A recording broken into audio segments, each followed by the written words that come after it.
Bienvenue dans l'émission La vérité de l'Évangile avec Andrew Womack, un ministère d'enseignement qui se concentre sur l'amour et la grâce inconditionnelle de Dieu. Et maintenant, voilà Andrew. Bienvenue dans notre émission La vérité de l'Évangile. Aujourd'hui marque la fin de ma 3e semaine à enseigner la série intitulée Vivre le meilleur de Dieu. J'ai un tout nouveau livre à ce sujet et je peux vous dire que ce qu'il contient est vraiment très puissant. C'est un enseignement merveilleux. Ce sont des principes que j'ai mis en pratique et qui ont transformé ma vie. Et mon désir est vraiment que Dieu puisse également vous révéler ce qu'il m'a fait connaître et le déposer dans votre cœur. Je ne dis pas cela avec prétention, ce n'est pas du tout mon but, mais je me sens réellement béni. Dieu a fait tellement de merveilles dans ma vie. Je pourrais littéralement passer des jours entiers à vous raconter comment Dieu m'a transformé. Bien sûr, mon objectif n'est pas de passer du temps à vous parler de moi, mais j'ai l'impression d'être la personne la plus bénie sur cette planète. Et c'est grâce aux vérités que Dieu m'a révélées. Celles que j'enseigne ici ont tout particulièrement changé ma vie. J'ai vu mon fils ressusciter d'entre les morts, ma femme également. J'ai vu Dieu pourvoir à tous mes besoins. Il m'utilise pour toucher la vie des gens. Sincèrement, je suis tellement heureux et béni qu'il y a des moments où j'ai l'impression que je vais exploser. Et je serai comblé de le voir également dans vos vies. Je sais qu'il y a des gens qui regardent cette émission aujourd'hui qui ressentent les mêmes choses que moi. Mais je sais aussi qu'il y a des millions de personnes dans le monde pour qui ça n'est pas le cas. Nous avons le potentiel de toucher 3,6 milliards de personnes grâce à ces émissions. Et je peux vous garantir que parmi ces gens-là, vous êtes des millions à ne pas vous sentir bénis. Vous ne ressentez pas cette joie et cette paix. Et vous êtes en difficulté, mais ça ne devrait pas en être ainsi. Les choses peuvent changer. Dieu n'a pas fait quelque chose de particulier juste pour moi. Ce qu'il a fait pour moi, il l'a fait pour tout le monde. Un passage que j'ai utilisé lors de la dernière émission est Éphésiens 1:3, qui dit « Béni soit le Dieu et Père de notre Seigneur Jésus-Christ, qui nous a bénis de toute bénédiction spirituelle dans les lieux célestes en Christ. Il vous a bénis. » Cela ne me concerne pas moi seul. Ce n'est pas réservé à un seul individu ou à quelques autres personnes privilégiées. Dieu nous a bénis de toute bénédiction spirituelle et cela inclut chaque personne qui a fait de Jésus son sauveur personnel. Si vous ne voyez pas la manifestation de ces bénédictions, ce n'est pas parce que Dieu ne les a pas dispensées, mais c'est parce que vous ne les avez pas reçues.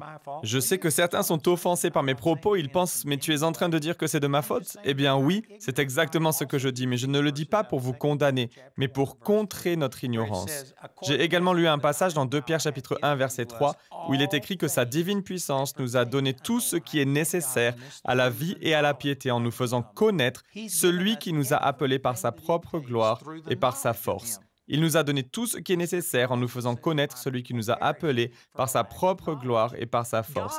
La Bible nous révèle également que mon peuple est détruit parce qu'il lui manque la connaissance. Dieu vous a béni, il vous a donné tout ce dont vous pouvez avoir besoin. Votre vie devrait déborder de joie et de bénédiction. Si ce n'est pas le cas, ce n'est pas parce que Dieu n'a pas pourvu. C'est à cause de notre ignorance à propos de ce que Dieu a fait et parce que nous nous appuyons sur notre propre intelligence. Nous avons cherché à faire les choses à notre manière au lieu de suivre les voies de Dieu. À nouveau, je ne dis pas ces choses pour condamner qui que ce soit, mais il vous faut vous saisir de ces vérités. Car les bénédictions sont bel et bien là, elles sont réelles, mais vous devez tendre la main et vous en saisir. Aujourd'hui, j'aimerais me tourner vers des passages de l'Ancien Testament afin de regarder certaines promesses que Dieu nous a données. Je ne vais utiliser que quelques versets, mais sachez qu'il y a des millions de promesses qui ont été prononcées par Dieu pour chacun de nous. Vous avez reçu la bénédiction de la santé, de la prospérité, de la joie et de la paix.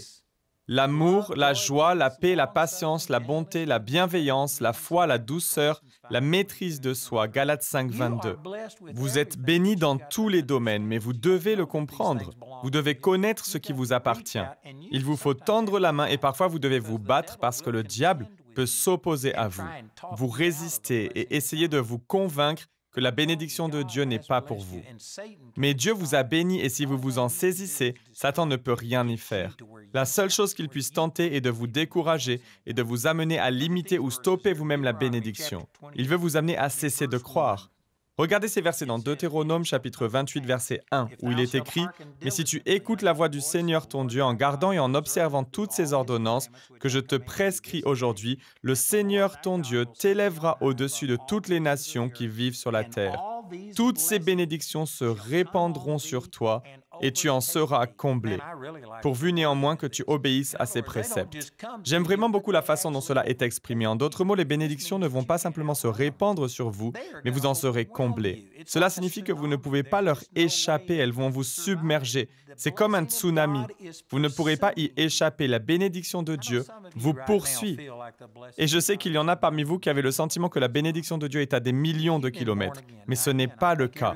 Si vous êtes né de nouveau, vous avez été béni. Et je tiens à rappeler que tout est conditionnel au fait que vous ayez fait de Jésus votre Seigneur personnel, car tout vient par Jésus. Il est le chemin, la vérité et la vie. Nul ne vient au Père que par Jésus. Vous ne pouvez accéder à la bénédiction de Dieu si ce n'est par Jésus. Mais si vous êtes né de nouveau et si Jésus est votre Seigneur et Sauveur personnel, alors vous êtes chargé à bloc. Vous possédez déjà toutes ces bénédictions et elles sont après vous. Dieu désire vous combler. Pourtant, vous êtes nombreux à avoir l'impression que vous êtes aux antipodes de toutes ces promesses. Vous êtes peut-être démunis financièrement. Certains d'entre vous qui regardez cette émission aujourd'hui êtes peut-être face à la mort physique. Vous êtes peut-être déprimés et découragés. Il n'y a rien dans votre vie qui ressemble à la bénédiction de Dieu. Mais je vous assure que si vous êtes né de nouveau, alors Dieu vous a béni. Il a prononcé sa faveur sur votre vie, mais vous devez tendre la main et vous en saisir. Tout d'abord, permettez-moi de souligner ici dans Deutéronome au chapitre 28 qu'il est écrit que vous devez observer toutes ces ordonnances. Et je sais que certains se disent « Eh bien voilà, c'est pour ça que je n'ai pas vécu dans la sainteté. » Et vous vous disqualifiez de la bénédiction. Laissez-moi vous rappeler ce verset dans Hébreux chapitre 4, verset 2 qui dit « Mais la parole qu'ils ont entendue ne leur a servi à rien parce qu'ils n'étaient pas unis dans la foi à ceux qui ont écouté. » Mais pour beaucoup d'entre vous, lorsque vous lisez Deutéronome 28, 1 qui dit que vous devez observer toutes ces ordonnances, vous cessez immédiatement de croire en la bénédiction parce que vous savez pertinemment que vous n'avez pas obéi à tous ces préceptes. Donc c'est ainsi que vous entravez ou stoppez la bénédiction. Mais voici la manière dont le croyant du Nouveau Testament devrait lire ce passage. Nous devons lire l'Ancien Testament à la lumière de la Nouvelle Alliance et cela donne « Puisque Jésus a écouté la voix du Seigneur son Dieu et qu'il a mis en pratique tous les commandements que Dieu lui avait prescrits, pour cette raison, Dieu va aujourd'hui m'élever et me bénir entièrement grâce à ce que Jésus a fait. » Il est écrit dans Galates 3,13 que Christ nous a rachetés de la malédiction de la loi. Et c'est dans Deutéronome au chapitre 28 qu'est détaillée cette malédiction. Mais Christ m'a racheté de toute malédiction afin que la bénédiction se déverse sur ma vie à travers lui. Donc, en tant que croyants du Nouveau Testament, nous ne devrions pas penser que la bénédiction est basée sur nos performances. Il n'est pas nécessaire d'accomplir telle ou telle bonne œuvre et de faire tout correctement pour que la bénédiction de Dieu soit déversée dans nos vies. Puisque vous avez fait de Jésus votre Seigneur, vous avez automatiquement été bénis par Dieu, bénis de toute bénédiction spirituelle dans les lieux célestes en Christ. C'est un fait accompli. Vous ne pouvez pas annuler la bénédiction. Dieu vous a déjà béni, mais il vous faut recevoir ces bénédictions. Vous devez coopérer et y croire afin de libérer cette puissance. Mais comprenez que Dieu vous a déjà béni, cela vous appartient. Et voici quelques-unes des bénédictions qui vous sont accessibles. Elles sont citées dans Deutéronome chapitre 28 à partir du verset 3. Tu seras béni dans la ville et dans les champs. Donc, que vous soyez une personne qui travaille à la ville ou bien un fermier ou autre, peu importe ce que vous faites, peu importe où vous êtes, ces passages révèlent que vous êtes béni où que vous soyez. Vous êtes béni partout. Vous devez le croire. Moi, j'y crois vraiment. J'y crois sincèrement. Au cours de ma vie, je me suis saisi de ces promesses. Même si je me trouve dans des situations que je n'apprécie pas dans le naturel, je décide quand même de croire que je suis béni. Peu importe ce que je fais, je suis béni et je resterai béni. Je me souviens d'une situation particulière lorsque j'étais à Childress, au Texas. J'étais le pasteur d'une petite église et je sais que certains d'entre vous avaient déjà entendu cette histoire. Mais au début, je ne voulais pas travailler parce que je pensais qu'en étant appelé au ministère, je péchais contre Dieu si j'avais un travail séculier. Bien entendu, c'était faux.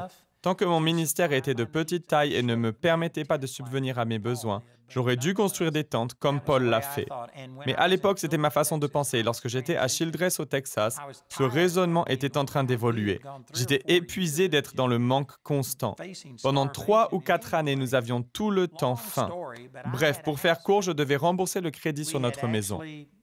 Nous avions acheté une maison, il nous avait fallu faire un emprunt, mais je n'arrivais pas à faire face au remboursement. Et c'était un prêt que j'avais directement contracté auprès du vendeur. Je n'étais pas passé par une banque. Je lui devais donc de l'argent et je suis allé voir cet homme pour lui parler. Je suis allé lui expliquer que je ne pouvais plus le payer pendant un temps. Voici l'exemple d'une attitude qui peut contribuer à activer la bénédiction de Dieu. Il y a de nombreuses personnes qui éviteront d'aller voir et parler avec la personne à qui ils doivent de l'argent. Ce comportement n'est ni intègre ni honnête. Vous dites que vous allez payer, mais ensuite, si vous n'arrivez pas à honorer votre engagement, vous évitez la personne. Elle ne peut pas savoir ce que vous pensez et où vous en êtes financièrement. Pour ma part, plutôt que d'agir ainsi, je suis allé le trouver sur son lieu de travail le jour même où je devais lui faire un remboursement. Et je lui ai dit, « Je suis désolé, je n'ai pas les moyens de vous payer aujourd'hui, mais je peux vous garantir que j'honorerai ce paiement. Je vous promets que je vous paierai, je le ferai. » Et il se trouve que le groupe sanguin de ma femme est B négatif. Et à cette époque-là, en 1976, son sang valait $150 le demi-litre. Donc je lui ai même dit que si on ne trouvait aucune autre solution, ma femme était prête à vendre son sang. C'était une boutade, mais quoi qu'il en soit, je lui ai promis que j'honorerais mon engagement.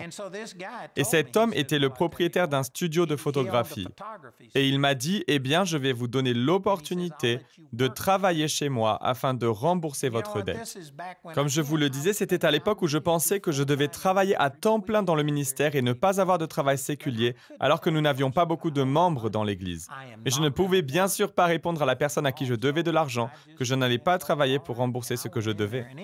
Donc pour cette raison-là, j'ai accepté sa proposition de me donner du travail. C'est une longue histoire, mais pour faire court, j'ai décidé de croire que j'étais béni. Je ne connaissais absolument rien au métier de la photographie. Je me souviens qu'il utilisait un appareil particulier. Il fallait y mettre un négatif, puis une feuille de papier photo en dessous. Bien évidemment, tout cela devait être fait en chambre noire. Donc il fallait mettre le papier avant d'allumer la machine un court instant, puis projeter l'image sur le papier photo. Ensuite, il fallait sortir le papier, le faire sécher, etc. Il y avait tout un tas d'autres étapes techniques à réaliser. Mais il m'a embauché et m'a expliqué comment tout cela fonctionnait. La toute première photo qu'il a tirée, il a sorti à la lumière une fois qu'on avait terminé. Il a inspecté et m'a demandé « Qu'est-ce qui ne va pas avec cette photo ?» J'ai répondu « Il n'y a aucun problème avec cette photo, elle me semble superbe. » Ce à quoi il a répliqué « Non, il y a trop de magenta. » Je ne savais même pas ce qu'était le magenta, je ne savais pas que c'était le nom d'une couleur. Mais il a dit qu'il y avait trop de magenta, donc on est retourné dans la chambre noire. Il m'a montré comment ajuster et régler l'appareil pour corriger le problème et nous avons imprimé une autre photo. Bref, pendant environ 1 ou 2 jours, il m'a formé avant de me laisser gérer cette partie seule. Au début, cela ne fonctionnait pas du tout. Alors je me suis mis à prier en langue et à prononcer des versets. Je suis béni dans la ville et dans les champs, je suis béni dans tout ce que j'entreprends. Tout ce que ma main trouve à faire est béni. Je vais revenir là-dessus dans quelques minutes. Mais j'ai tout simplement commencé à prier en langue, à confesser la bénédiction de Dieu en proclamant que je pouvais y arriver. Et tout à coup, j'ai pu faire ce travail. C'était merveilleux. Je n'ai pas le temps de tout expliquer, mais un jour, il y a eu un tirage qui était quasiment impossible à faire. Mais à mon sens, il me semblait logique de le faire d'une certaine manière. C'est donc ainsi que je l'ai réalisé, puis j'ai placé le résultat de mon travail sur une table et le patron est entré en courant dans la chambre noire. Il m'a sorti de là et m'a dit « Tu vois ça ? Voilà 26 ans que je fais ce métier et en toutes ces années, je ne suis parvenu à faire ce genre de tirage qu'une seule fois.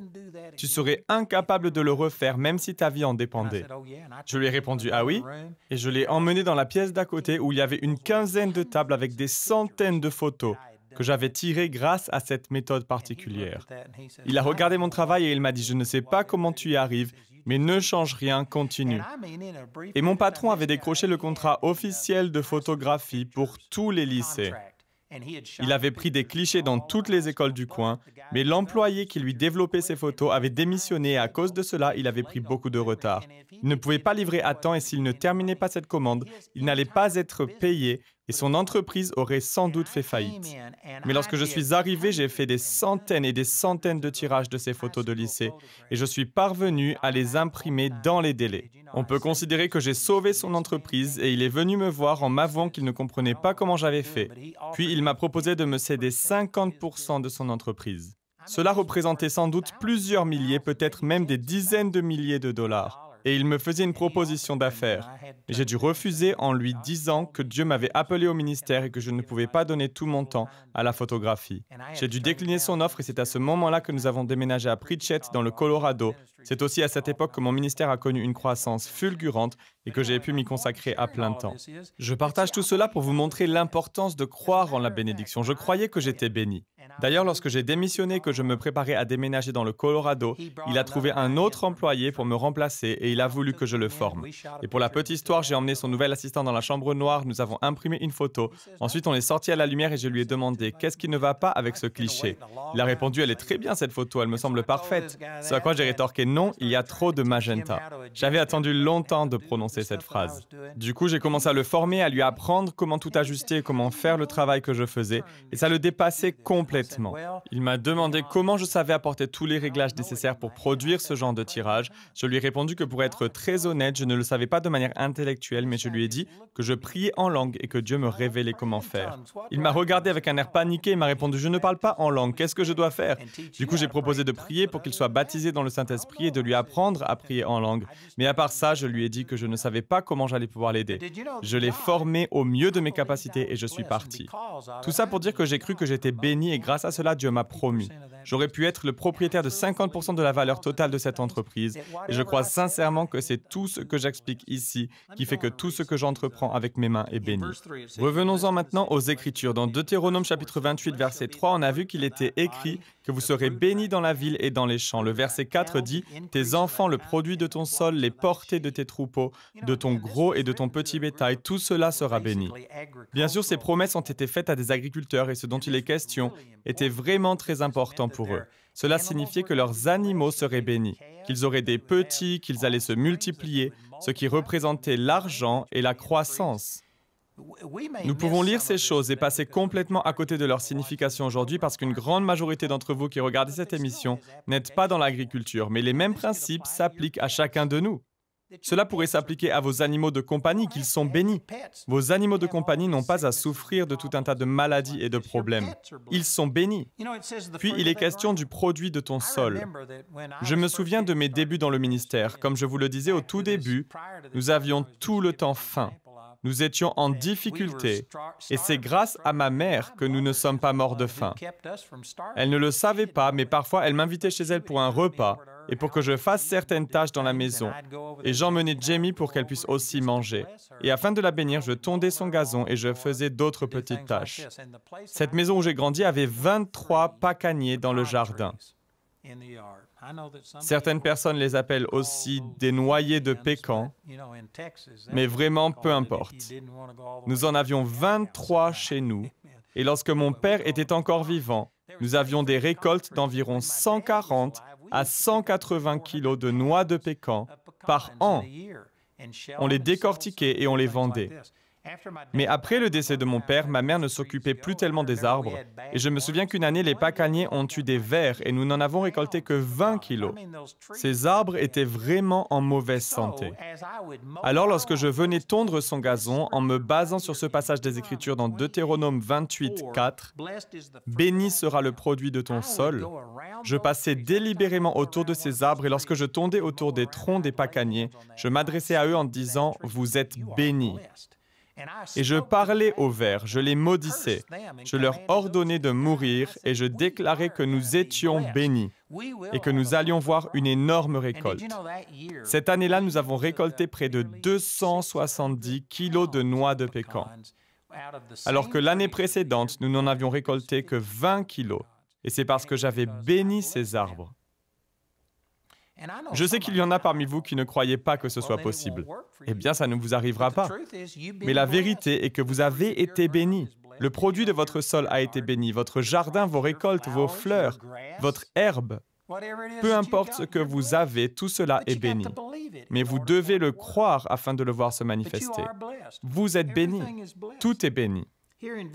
Ici, au verset 5, il est écrit « Ta corbeille et ta huche seront bénies ». Cela fait référence à ce que vous avez en votre possession et là où vous entreposez les choses, votre réserve.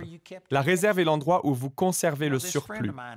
J'ai un ami qui s'appelle Al Gendel. Il a écrit un livre intitulé « Le principe de la réserve ». Pour faire court, il utilise simplement ce verset qui parle d'une huche et d'une corbeille bénie. Un jour, il a réalisé qu'il n'avait pas de réserve. Il vivait vraiment sur le fil du rasoir. Il n'avait aucune économie et Dieu ne peut pas bénir ce que vous ne possédez pas. 100 fois 0 est égal à 0. Donc le Seigneur l'a convaincu qu'il devait avoir une réserve, une huche, une corbeille. Il n'avait pas beaucoup d'argent, donc il a commencé en mettant $1 de côté tous les mois.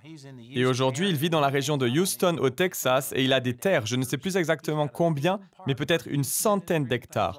Il a un parc d'attractions qu'il utilise pour travailler auprès des jeunes et d'autres projets similaires. Il a un auditorium qui peut accueillir plus de 2000 personnes et il prospère parce qu'il a commencé à semer et à mettre de côté. Il vous faut avoir plus que ce qui est dans votre portefeuille ou votre porte-monnaie. Il faut avoir des réserves, des économies afin que Dieu puisse bénir votre excédent. Parce qu'il est dit qu'il bénira votre corbeille et votre huche qui représentent votre réserve. On lit par la suite, tu seras béni à ton arrivée et à ton départ. Que vous soyez sur le départ ou bien à l'arrivée, vous êtes béni. Cela signifie que la bénédiction de Dieu repose sur vous, peu importe vos circonstances. À votre départ ou à votre arrivée dans la ville ou dans les champs, dans tout ce que vous entreprenez, vous êtes bénis. Puis le verset 7 dit, « L'Éternel te donnera la victoire sur les ennemis qui se dresseront contre toi. Ils sortiront contre toi par un seul chemin, et c'est par 7 chemins qu'ils fuiront devant toi. » Il est vrai que ce passage a été écrit à l'attention de la nation d'Israël. Ils vivaient à une époque où les royaumes étaient en guerre les uns contre les autres, et il leur a été promis qu'ils remporteraient la victoire dans leurs affrontements. Mais je pense que cela peut également avoir une application directe dans la vie de chacun d'entre nous. Si quelqu'un se dresse contre nous pour nous insulter, pour nous discréditer, pour mentir à notre sujet, peu importe, eh bien, si vous vous campez sur ces vérités, si vous croyez que vous êtes béni, Dieu transformera cette situation à votre avantage. Il fera fuir ces personnes de devant vous par 7 chemins différents. Je suis déjà à court de temps pour l'émission d'aujourd'hui. Je n'ai pas le temps de vous raconter toute cette histoire, mais je voudrais vous partager un miracle notoire. Il concerne un ministère national et si je vous donnais leur nom, je pense que vous sauriez tout de suite de qui il s'agit. Bref, il y a de cela bien des années, il y a sans doute 20 ou 30 ans maintenant, ce ministère s'est opposé à moi. Je ne les avais jamais rencontrés en personne et ils ont écouté et donné du crédit à des ragots. Ils ont dit que je faisais partie d'une secte, de la secte la plus dangereuse depuis Jim Jones. Et vous savez quoi, plutôt que de me mettre en colère, d'être blessé et amer, je leur ai pardonné, je les ai bénis, je leur ai même envoyé de l'argent. J'ai choisi de marcher par la foi et de croire que j'étais et demeurais béni. Et Dieu a complètement transformé les choses. Aujourd'hui, ces mêmes personnes sont mes amis. Je viens d'ailleurs de recevoir une carte et une photo de leur part en me disant que je suis une source de bénédiction pour eux et qu'ils souhaitent me bénir. Et aujourd'hui, nous sommes de bons amis. Dieu a pris cette mauvaise situation qui se dressait contre moi et il l'a transformée en bien. C'est 7 fois mieux que ça ne l'était. C'est de cela dont il est question, que vous serez bénis dans vos relations, même lorsque les gens se dresseront contre vous. Dieu vous protégera. C'est vraiment merveilleux et ce n'est pas seulement pour moi, c'est pour tous ceux qui ont fait de Jésus leur Seigneur. Ces mêmes bénédictions vous appartiennent. Toutes ces bénédictions vous ont été données au travers de Jésus-Christ. Le programme d'aujourd'hui fait partie de la série « Vivre le meilleur de Dieu ». Nous espérons que ce message vous a béni. Notre ligne téléphonique est ouverte aux heures indiquées à l'écran. Appelez-nous si vous avez des questions sur ce programme, si vous avez besoin de prière ou si vous désirez commander l'un de nos enseignements. Vous pouvez nous contacter au numéro qui s'affiche à l'écran. Ce programme a été rendu possible grâce au soutien financier de nos partenaires. Si vous souhaitez devenir partenaire, vous pouvez le faire en appelant ces numéros. Nous vous proposons un livre sur le même sujet que l'émission d'aujourd'hui, intitulé « Vivre le meilleur de Dieu » que vous pouvez vous procurer pour 17 €.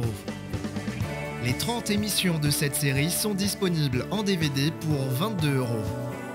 Vous pouvez également vous les procurer en CD pour la somme de 15 €. Si vous commandez les 2 albums, CD et DVD de manière simultanée, le prix de l'ensemble baisse à 30 €. Vous pouvez aussi opter pour les fichiers audio MP3 et vidéo MP4 sur clé USB pour 24 €. Le guide d'études est pour l'instant seulement disponible en anglais. Il inclut le contenu du livre ainsi que des questions en rapport avec chaque sujet abordé afin d'étudier seul ou en groupe. Pour tous nos téléspectateurs qui se trouvent en dehors de l'Europe, tous les produits que nous vous présentons sont disponibles grâce à nos bureaux dans votre région. Vous pouvez les contacter grâce aux détails qui s'affichent sur votre écran afin de connaître le prix dans leur monnaie locale. Andrew a à cœur que chacun puisse écouter ou regarder ce programme à sa convenance et puisse le partager avec d'autres. Si vous ne pouvez pas vous permettre d'acheter cette série, nous vous enverrons un lien afin de télécharger gratuitement l'enseignement de cette semaine en version audio MP3. Pour cela, il suffit de nous appeler. Notez que vous ne pouvez profiter de cette offre qu'en appelant notre ligne téléphonique. Vous pouvez nous appeler dès maintenant au numéro qui s'affiche sur votre écran. Nous nous ferons un plaisir de répondre à vos questions, de prier avec vous ou de vous aider à commander l'un de nos enseignements. Notre ligne sera ouverte pendant les heures indiquées à l'écran. Toutes les ressources d'Andrew en français se trouvent dans les boutiques en ligne des sites internet de nos bureaux affichés à l'écran. Nous espérons avoir de vos nouvelles aujourd'hui. La prochaine fois dans la vérité de l'Évangile. C'est d'ailleurs pour cette raison-là que je ne suis pas favorable à ce concept selon lequel les gens vivent d'allocations et d'aide sociale. Comprenez bien ce que je suis en train de dire. Je sais qu'il y a un bon nombre d'entre vous qui regardent cette émission aujourd'hui et vous avez recours à des aides sociales de la part du gouvernement. Dieu n'est pas en colère contre vous, je dis simplement que ce n'est pas ce que Dieu a de meilleur. N'importe lequel d'entre vous peut se retrouver dans une situation qui nous oblige à accepter ce genre d'aide pendant un certain temps. Je ne dis pas que vous êtes dans le péché ni que c'est mal. Cependant, ce que je dis, c'est que cela ne sera jamais ce que Dieu a de meilleur. Si votre foi ne va pas au-delà de ce que ces aides sociales peuvent vous apporter, alors votre foi n'est pas très forte. Dieu a quelque chose de bien meilleur que cela. Vous devriez rechercher quelque chose de plus. Il est écrit qu'il bénira toutes vos entreprises. Si vous êtes assis chez vous à toucher des allocations chômage et que vous ne faites rien, alors Dieu ne pourra pas bénir cela parce que vous ne faites rien. Vous devez entreprendre quelque chose.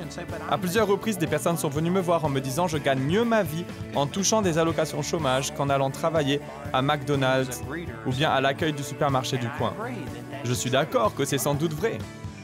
Mais si vous alliez au supermarché du coin ou bien à McDonald's ou autre chose, un petit job, et que vous aviez un travail salarié, alors Dieu pourrait le bénir parce que vous aurez entrepris quelque chose. Mais Dieu ne bénit pas l'inactivité. Il ne peut pas bénir ce que vous ne faites pas. Puisque je crois que je suis réellement béni, alors je sais que si j'allais travailler à McDonald's, je sais que je deviendrai rapidement leur meilleur employé. Et qu'en peu de temps, je deviendrai soit le manager, soit le propriétaire de ce McDonald's. Ce qui me permettrait sûrement de bien gagner ma vie. Je parlais d'ailleurs avec Stephen Bransford hier et il est le directeur de tout notre département de l'audiovisuel. Il me disait que lorsqu'il avait environ 20 ans, il a travaillé pour une entreprise qui s'appelait Goodwill. Il avait un petit boulot qui ne nécessitait pas énormément de réflexion. Et donc, tout en faisant son travail, il regardait autour de lui et il a commencé à constater qu'il y avait un manque d'efficacité. Il s'est mis à faire des petits croquis sur des feuilles de papier avec ses idées pour améliorer le fonctionnement général de tout son département. Un jour, un expert, un consultant en entreprise est passé par là et a vu ses dessins et lui a demandé qu'est-ce qu'il représentait. Il lui en a donné l'explication et ils ont fini par lui donner une promotion. Ils l'ont promu même à 2 reprises. Et il a fini par être un des responsables de l'entreprise. Tout ça parce qu'il vit dans la bénédiction. Ce que je dis, c'est que nous sommes tous bénis. Et dès l'instant où vous vous mettez en marche, que vous commencez à entreprendre des choses, même si vous commencez en bas de l'échelle, si vous croyez que vous êtes béni, alors même si votre travail est à la base un petit boulot sans grand intérêt, je sais qu'en peu de temps, Dieu vous donnera une promotion. Rejoignez-nous pour plus d'émissions La vérité de l'Évangile.